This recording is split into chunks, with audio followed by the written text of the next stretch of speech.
muito bom. Foi 12 reais. Foi muito bom. Tá filmando?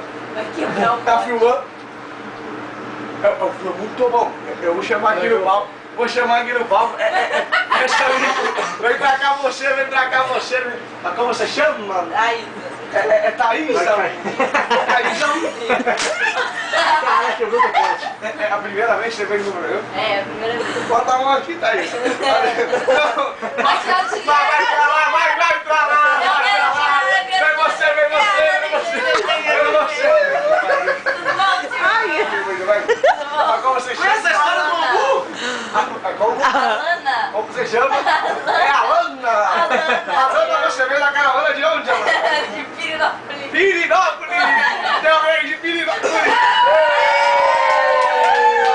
Ana, pergunta pra ele se ele conhece a história a diferença do bambu, da luz e da mulher. Você conhece a história de Nantes? Você é piadista, então é o seguinte. A cara é piada que ela vai dar. A cara é piada que ela vai dar. Ela vai ganhar 100 reais. Ela vai ganhar 100 reais. Eu não sei contar. É a primeira piada. Eu não sei contar. Pode começar. Vamos lá, vamos lá. A diferença entre o bambu... Não, 2 tomatinhos atravessavam a estrada. Veio o caminhão. Você não chamei. Não, olha só, olha só. Chamei a Lana. Chamei a Lana. Olha só, duas formigas conversando. Laísa, fala Laísa. Aí uma vira pra outra e pergunta: qual é seu nome? Formiga, e o seu? Ota.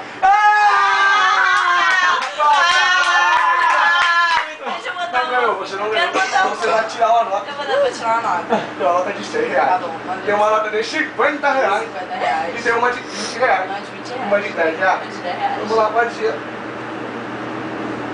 Aê!